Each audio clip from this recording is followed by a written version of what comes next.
तो इस वीडियो में हम कवर करने वाले हैं मेडिसिन पेपर 2 के जितने भी 2 नंबर के क्वेश्चन उन सबको। तो पहला क्वेश्चन है इंडिकेशन ऑफ एआरटी। एआरटी के क्या क्या इंडिकेशन है। सबसे पहला इंडिकेशन कि history of AIDS defining illness. AIDS जैसे सिम्टम मिल रहे हैं तो उसका लैब डायग्नोसिस करके उसको ट्रीटमेंट चालू कर सकते हैं। CD4 का काउंट 350 से कम है तो भी कर सकते हैं। HIV एसोसिएट नेफ्रोपैथी हो रही तब भी कर सकते हैं।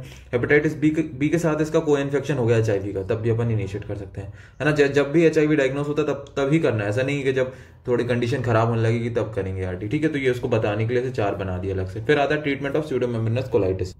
तो इसमें क्या करते हैं, सबसे पहले विथड्रॉवल होता है ऑफेंडिंग ड्रग। जिस ड्रग से हो रही है इसको स्यूडोमेम्ब्रेनस कोलाइटिस वो ड्रग बंद कर देते हैं।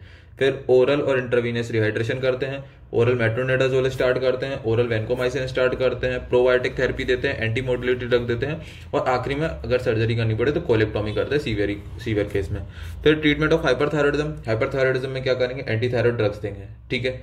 सर्जिकल ट्रीटमेंट भी कर सकते हैं। और रेडियो एक्टिव आयोडीन, ठीक है। तो एंटी थायरॉइड ड्रग्स कौन कौन सी होती है, कार्बिमाजोल, मेथिमाजोल, लिथियम, पोटेशियम आयोडाइड, ठीक है। ये है जो एंटी थायरॉइड ड्रग्स।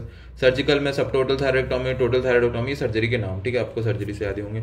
फिर रेडियो एक्टिव आयोडीन एब्लेशन भी कर सकते हैं तो ये भी बेनिफिट देगा। तो 2 नंबर के लिए इतना काफी है ये तीनों चीजों के नाम और इसके अंदर थोड़ा थोड़ा एक लाइन। फिर आता है लेप्रा रिएक्शन। तो लेप्रा रिएक्शन 2 टाइप के है, लेप्रा रिएक्शन टाइप 1 और टाइप 2। टाइप 1 को बोलते हैं रिवर्सल रिएक्शन, ठीक है। और ऐसे सम से याद किया था कि टाइप 1 वाले में हाइपर सेंसिटिविटी टाइप 4 मिलती है और टाइप 2 वाले में टाइप 3 हाइपर सेंसिटिविटी मिलती है, ठीक है। फिर occur due to sudden increase in T cell reactivity to mycobacterium antigen. T cell की जो रिएक्टिविटी है, जो इसका एंटीजन है MTV का, उसके लिए बढ़ जाती है, ठीक है। Existing skin lesion develop erythema and swelling and new lesion में अपीयर। तो इसमें क्या होता है, जो एग्जिस्टिंग लीजन है उसमें इरिदमा हो जाएगा, स्वेलिंग हो जाएगी और नए लीजन ही मिल सकते हैं लेप्रा रिएक्शन की वजह से। The nerves are painful and tender and nerve function में भी लॉस्ट। तो जो नर्व हैं वो पेनफुल हो जाएंगी, टेंडर हो जाएंगे और उनके फंक्शन चले जाएंगे। तो लेप्रा टाइप 1 रिएक्शन में ये मिलता है। फिर आती है टाइप 2। टाइप 2 को बोलते हैं इरिदमा नोडोसम लेप्रोसम, ठीक है। ये बॉर्डर लाइन लेप्रोसी और लेप्रोमेटस लेप्रोसी मिलेगा, है ना। Often during the second year of treatment, तो ये ट्रीटमेंट के बाद मिलता है। Occur due to wide spread immune complex deposition and over production of TNF alpha, ठीक है। बहुत ज्यादा इम्यून रिस्पॉन्स आता है तो उस वजह से होता है। Tender inflamed and subcutaneous noodle जो है डेवलप हो जाएंगे। तो टाइप 1 और टाइप 2 में यही 2-2, 3-3 लाइन लिख देना, 2 नंबर के लिए काफी है। फिर नेक्स्ट आता है फीचर ऑफ नेफ्राइटिक सिंड्रोम। तो सबसे पहले proteinuria, hypoalbuminaemia, generalised oedema, hyperlipidaemia, red blood cell cast, ठीक है। ये नेफ्रोटिक सिंड्रोम है। तो नेफ्रोटिक सिंड्रोम प्रोटीन यूरिया मिलता है, हाइपोएल्यूमिनिया मिलता है, जनरलाइज्ड एडीमा मिलता है, हाइपरलिपिडीमिया और रेड ब्लड सेल कास्ट मिलते हैं, ठीक है। और साइड में हाइपरटेंशन, यूरेमिया, हेमेटूरिया, ओलिगोयूरिया, ठीक है। तो ये नेफ्रोटिक सिंड्रोम के कॉज हो गए। फिर आता है डिफरेंशियल डायग्नोसिस ऑफ इरिथमा नोडुसम, ठीक है। तो 3-4 नाम याद कर लो। एक तो ट्यूबरक्लोसिस मिल सकता है, क्लेमाइडिया इन्फेक्शन में, वायरल हेपेटाइटिस हो गया, रूमेटॉइड अर्थराइटिस में देखा ही है, psoriatic arthritis, IBD, coeliac disease, तो इन सब में इरिथमा नोडुसम मिल सकता है। फिर अब आता है next fever with relative bradycardia की कॉजेज। तो इन्फेक्शन याद करते हैं, टाइफाइड फीवर में, येलो फीवर में, डेंगू फीवर में, लेप्टोस्पायरोसिस में, मलेरिया में। तो ये भाई इतने सारे कॉज हो गए। बाकी बबेसियोसिस भी है, ठीक है, सिटिकोसिस भी है, लीजनियर डिसीज भी है। तो जो इजी कर लेना, typhoid, yellow fever, dengue fever, leptospirosis, malaria, babesiosis, ठीक है। इसमें मिलता है फीवर विद ब्रेडिकार्डिया। फिर नेक्स्ट आता है ट्रीट सिंड्रोम। एक बार आया था ये क्या है, कोस्टोकॉन्ड्रियल जंक्शन सिंड्रोम है। रेयर इन्फ्लेमेटरी डिसऑर्डर है, characterised by chest pain, swelling of the cartilage of 1 और मोर अपर लिप्स। तो अपर लिप्स है वहां पर उसके कार्टिलेज में स्वेलिंग हो जाती है, जिसकी वजह से क्या होगा, ये पेन होगा। इसका कॉज अभी तक अननोन है। Result from a physical strain, injury, इन सब से हो ही सकता है। रिपीटेड कफिंग, स्नीजिंग, वॉमिटिंग, इन सब की वजह से हो सकता है। बार बार उस चेस्ट में रिब्स पे जोर पड़ेगा तो होगा। तो अब होगा क्या ट्रीट सिंड्रोम में, चेस्ट पेन, स्वेलिंग, ठीक है। और पेन समटाइम जो एक्सटेंड कर जाता है नेक, आर्म और शोल्डर में भी, ठीक है। तो ट्रीट सिंड्रोम वही है कि जो अपना इन्फ्लेमेटरी डिसऑर्डर है, कार्टिलेज में इन्फ्लेमेशन हो गया जिसकी वजह से पेन होगा।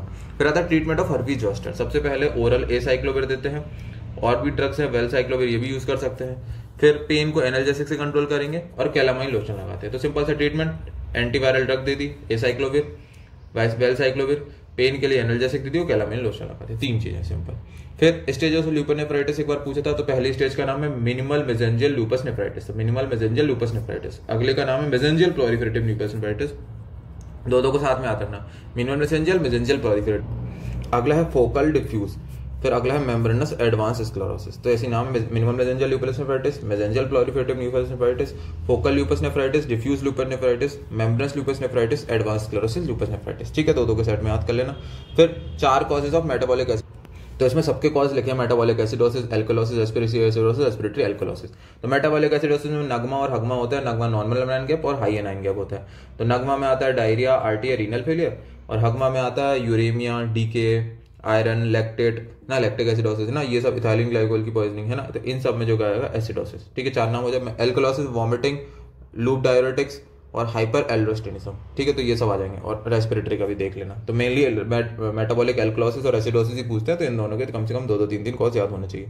फिर 4 एक्टोपिक हार्मोन कहाँ से निकलते हैं? पैराथायरॉइड से निकलता है, मतलब कि किसी ट्यूमर में किसी कैंसर हो जाता है तो उसमें दूसरा हार्मोन निकलने लगता है, जैसे कि लंग और ओवरी कैंसर में ये पैराथायरॉइड हार्मोन निकलता है। एसीटीएच मतलब है ना, एक्टोपिक में पढ़ा होगा अपन ने, कोचिंग सिंड्रोम में एक्टोपिक एसीटीएच प्रोडक्शन होता है। तो लंग के ट्यूमर, स्मॉल सेल कार्सिनोमा, इन सब में एसीटीएच बनता है। फिर वैसोप्रेशन, लंग, गैस्ट्रोइंटेस्टाइनल, ओवरी है ना, ज्यादातर लंग में ही जो है सारे मतलब हार्मोन प्रोडक्शन होता है। प्रोस्टाग्लैंडिन E2 ये रीनल और लंग के कार्सिनोमा बनता है। ठीक है, तो ये नाम याद कर लेना 4 हार्मोन के। फिर उसके बाद आता है 4 मेडिकेशन फॉर स्कैबीज। सबसे पहले बेंजाइल बेंजोएट, परमेथ्रिन याद कर लो, क्रोटामेटोन जो है वो अपन लोशन लगाते हैं, और आइवरमेक्टिन। ये 4 ड्रग के नाम, बेंजाइल बेंजोएट, परमेथ्रिन, क्रोटामेटोन और आइवरमेक्टिन। ठीक है, फिर विटामिन B12 की डेफिशिएंसी से क्या क्या हो सकता है? Paraesthesia of finger, sign of degeneration of spinal cord, dementia, depression, साइकोसिस, डिलेरियम हो जाएगा। एटेक्सिया हो सकता है, इम्पेयर्ड टेंशन रिफ्लेक्सेस। ठीक है, इम्पेयर्ड टेंडन रिफ्लेक्सेस, ये हो जाएगा।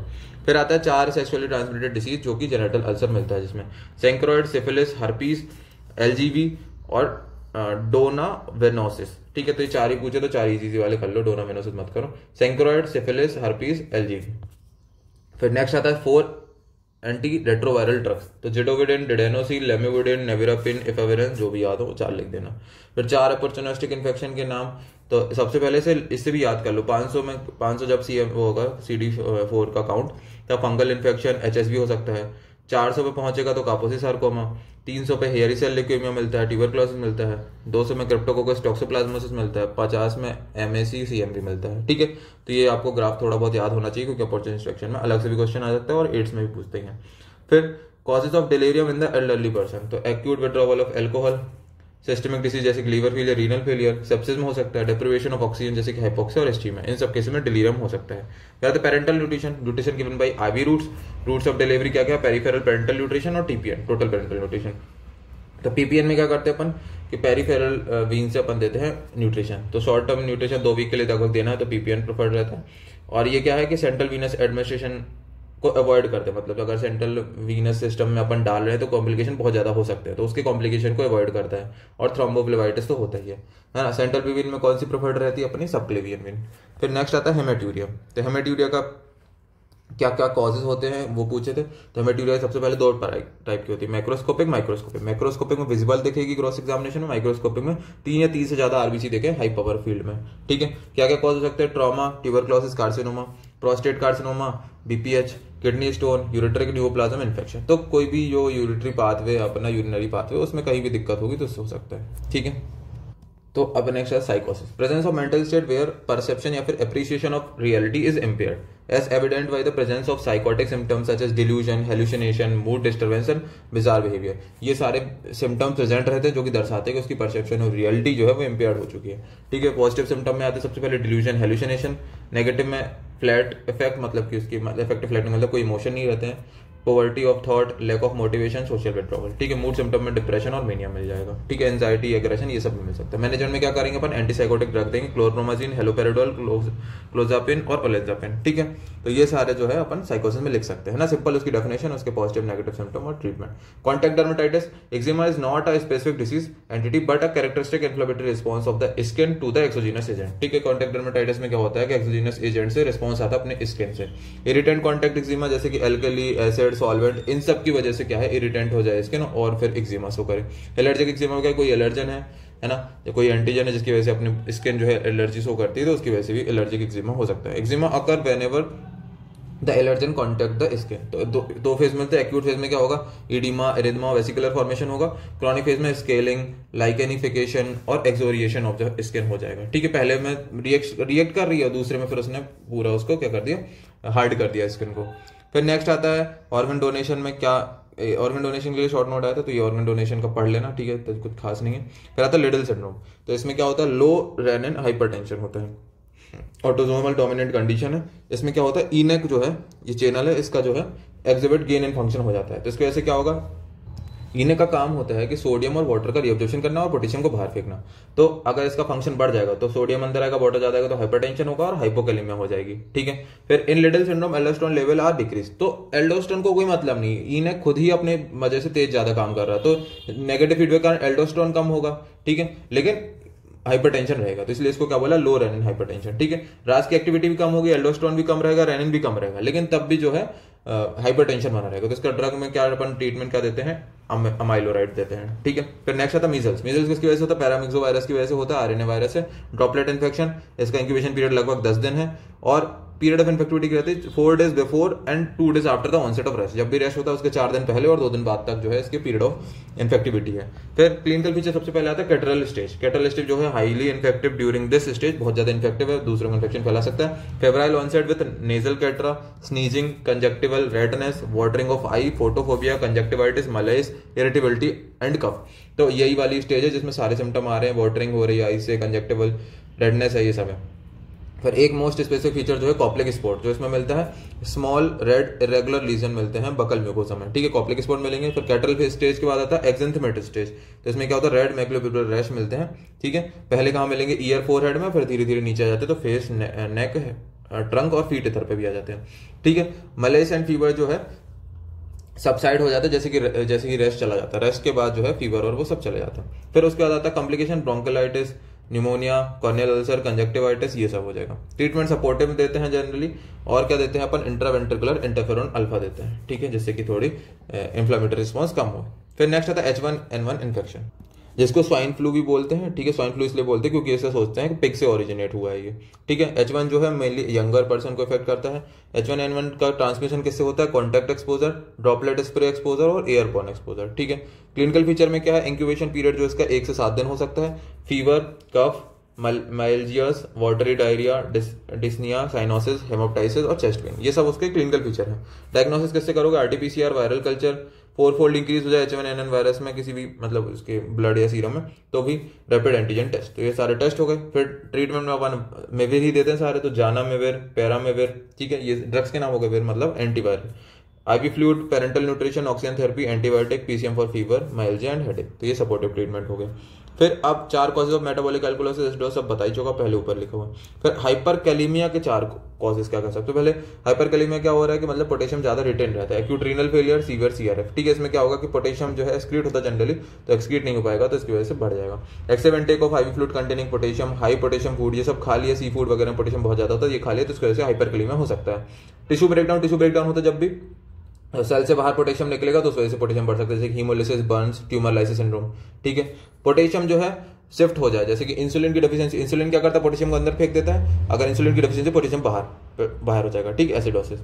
फिर इन सब के ये होगा हाइपरकैलेमिया के कॉज। फिर अब आता है लिस्ट ऑफ DPP-4 इनहिबिटर, तो कौन कौन से, alogliptin, sitagliptin, vildagliptin, linagliptin, saxagliptin, ये सारे जो हैं 4-5 नाम होते हैं DPP-4 इनहिबिटर के। ग्लिप्टिन जिसके नाम में आता है तो याद कर लेना सारे। एक्यूट रीनल फेलियर, ठीक है, इसके कॉजेज बताने। तो प्री रीनल कॉजेज में क्या आ जाएगा, hypovolaemia, reduced cardiac output, renal vessel disease. ठीक है, जैसे हाइपोवोलीमिया में haemorrhage, diarrhoea, severe vomiting, burns आ जाएगा। रिड्यूस्ड कार्डियक आउटपुट में हार्ट फेलियर, सेप्टिक शॉक आ जाएगा।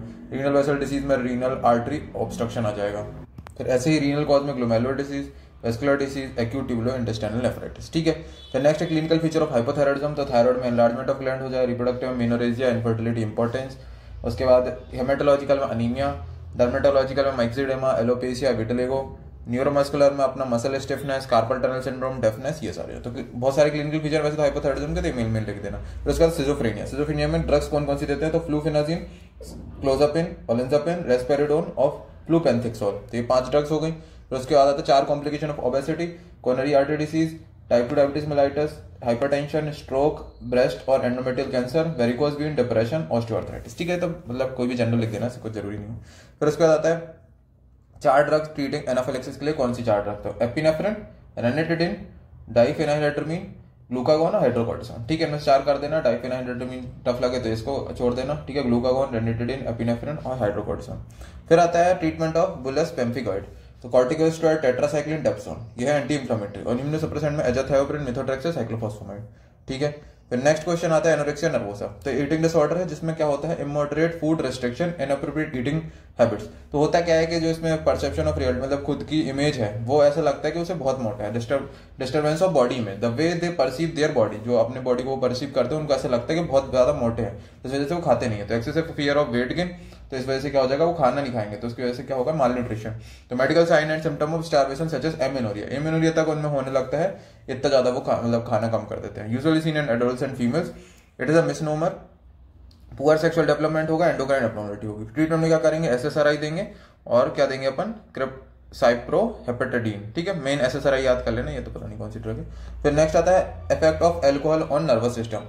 तो एक तो हेल्यूसिनेशन, डिलीरियम ऑफ ट्रेमेंस लिख सकते हो, ठीक है, और जो विथड्रॉवल सिम्टम मिलते हैं वो सारे लिख सकते हो। फिर उसके बाद आता है 4 oral lesion in HIV, oral candidiasis, Kaposi sarcoma, oral hairy leukoplakia, herpes simplex, oral warts और वेरिसेला जोस्टर, ठीक है। ये सारे जो है लीजन हो जाते हैं। फिर केडी को क्लासिफिकेशन सीकेडी का, सबसे पहले इसमें दो तरीके से डिवाइड किया था, सीरम क्रिएटिन और यूरिनरी आउटपुट। तो क्रिएटिन का देखो 1.5 से 2 गुना हो जाए, सेकंड वाले में 2 से 2.5 गुना हो जाए और तीसरे वाले में 3 से ज्यादा, 1.5 से 2, 2 से 2.5, 3 से ज्यादा। फिर ऐसी यूरिनरी आउटपुट तो 0.5 ml 6 घंटे में, 0.5 ml 12 घंटे में, और फिर इसके थोड़ी वैल्यू कम हो जाती है तीसरे, तो 0.3 ml 24 घंटे में, ठीक है। 6, 12 से 24 हो गया, और यहाँ से 0.5 से 0.5 सेम रहता है, लेकिन 0.3 हो जाता है तीसरे वाले में, ठीक है। तो थोड़ा डेटा याद करना पड़ेगा, सीरम क्रिएटिन और यूरिनरी आउटपुट के बेसिस पे होता है केडी को क्लासिफिकेशन।